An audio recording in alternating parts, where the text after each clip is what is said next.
Hey guys, it's Lilio, and today we're going to be talking about YouTube compression. So, do you ever notice that when you upload a video to YouTube, that it ends up looking blocky in the darker regions or has a lot of compression artifacts in busy scenes? This is happening because of how YouTube compresses the video file you provided. So, what YouTube does when you upload a file is read the resolution of that file. So if you give it a 1920 by 1080 file, it will render out a video at 1920 by 1080 and every resolution option below that. So if you give it a 4K file, 3840 by 2160, it will render out a video option at 4K, 1440p, 1080p. It'll do every tick down so that your viewers can watch it depending on the amount of data they can pull from the internet at one time. YouTube does this by looking at two factors of your video, the frame rate and the resolution. And based on that, it provides a bitrate budget or an amount of data it will allow your video file to be viewed at on YouTube. So there is a significant disparity between different resolutions and frame rates. And having double the frame rate does not necessarily mean you get double the bit rate. So let's keep that in mind. So my largest tip to reduce YouTube compression is to actually upscale your footage. Now, a lot of people will recommend downscaling, and I think that's mostly in the case of when you're providing a final master file to somebody. So if you're recording 4K for 1080p delivery, what you're doing is actually recording 4 times more pixels than you need. And then you can average out every 4 pixels into 1 pixel to clean out any noise and improve sharpness and color information in that image, which is fantastic when you get enough data. So an important point, while upscaling 1080p to 4K won't make it as sharp as natively recorded 4K, it will improve the 1080, and the same thing for 4K to 8K. You're never going to go down in quality, but you may not reach the full potential of the resolution you're outputting to. The thing that's important about YouTube is that you're working under their bitrate budget. So it's important to know these factors. So how much data disparity is there between different resolutions? It's kind of ridiculous. So a 1920 by 1080p video that you upload to YouTube, let's say 30 frames per second, it'll have a range between 3 to 6 megabits, which isn't a lot of data. Most early DSLRs recorded like 25 megabits per second. A lot of the Sony cameras record at 100 megabits per second, which is a lot more data. So if you're compressing that down only 3 to 6% of what your camera's actually recording, you're throwing away a lot of that data and not getting the full quality out of it. Now, 4K 30 records at 13 to 34 megabits per second, which is a huge jump over the 3 to 6 that 1080p was doing.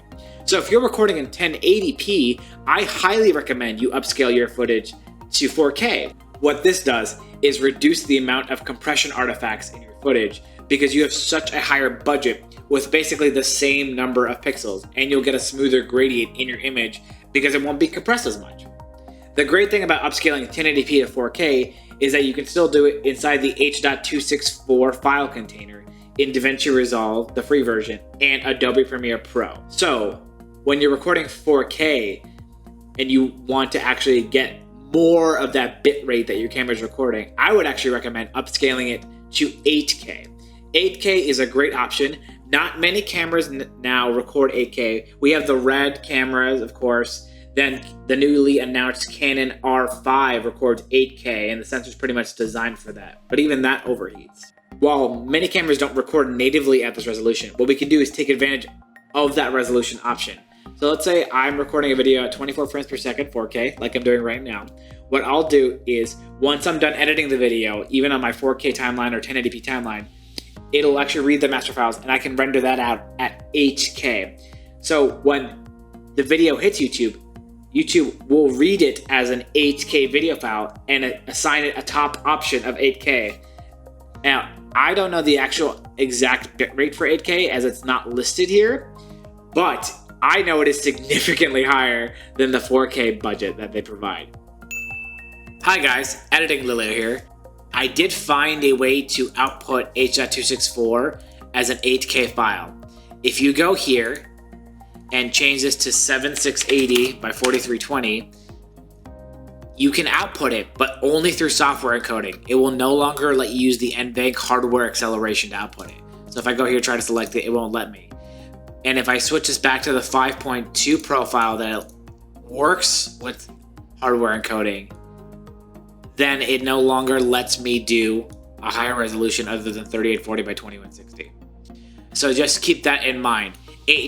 EVC or H.265 accelerated through the NVENC encoder will typically still be faster than the software encoded H.264, though the software encoded H.264 will typically be less compressed. So if we look at that option again, let me just do this, 7680. Let me just do this again, 7680. 4320. This is what 8K should be.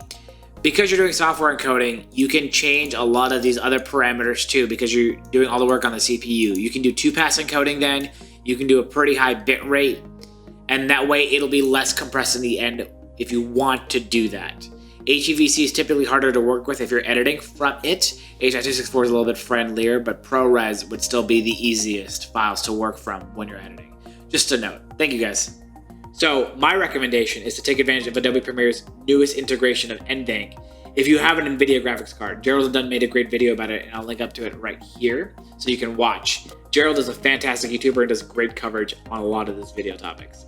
So my personal recommendation is to try and upscale your footage using the NVENC hardware encoder options.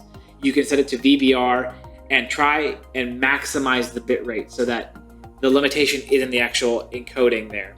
So one thing to keep in mind is that there is a maximum file size for YouTube. Officially, YouTube only supports files up to 128 gigabytes in size.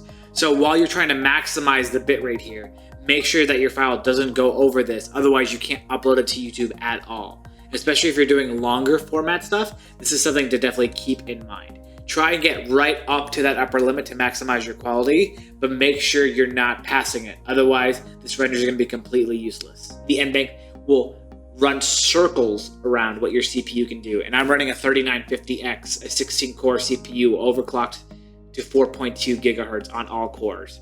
Even that's getting trounced by the NVENC encoder since it's a dedicated chip for one specific job. All right, so what we're going to do next is look at some examples. I rendered one out at the Adobe Premiere YouTube 1080p preset and one at the YouTube Premiere 4K preset. These have a different bitrate. It will be the exact same footage that was recorded at 1080p. And this will let you see the difference. And I'll try to put it in a side-by-side so that you can kind of see what's going on and how the different compression artifacts will be affected. I'll also do an example of 4K footage that is rendered out at the YouTube preset and then at the bitrate that I'm going to give it on the 8K timeline that I'm going to be rendering this all out at, so that we have the least amount of compression artifacts.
So This getting around YouTube compression is something that a lot of the bigger YouTubers are well aware of. Gavin Free of Rooster Teeth Achievement Hunter fame runs the Slow Mo Guys channel, and he did a great video using confetti that tries to break YouTube's compression. And I'll link it up here so you can watch it, but he renders that out at 8K 50 FPS because he's shooting in the PAL system. Another option is to actually render out your video at a higher frames per second and just do frame sampling. Now, I would only recommend doing this when you have an even ratio. I would not go between 24 and 60 FPS. If you have 30 FPS footage and you render it out at 8K 60 FPS, you can do frame sampling in your Adobe Premiere options. So if you go into your Adobe Premiere options and pick frame sampling at the bottom, what that will do when you go from 30 to 60 FPS is only change the frame every other frame when it has new data from what you're recording. So if you're uploading 60 FPS footage, this becomes even more important. Unfortunately, YouTube doesn't give you double the bit rate for double the frame rate. So at 1080p 30, you're getting a budget of 3 to 6 megabits per second. And at 1080p 60, it's only 4.5 to 9 megabits per second, which is only a 1.5 times increase, but for double the frames. What this means is that each individual frame is only getting 75% of the data at 60 FPS that it would get at 30 FPS. So what you can do is actually take that 1080p footage, upscale it to 4K 60, and get a budget of 20 to 5100 megabits per second. This is fantastic. You're getting a much higher budget, lower compression artifacts. You can cover a lot more action, especially because some games are very hard to encode. The great thing about upscaling it to 4K is that you can still use the NVIDIA NVENC encoder to accelerate your workflow.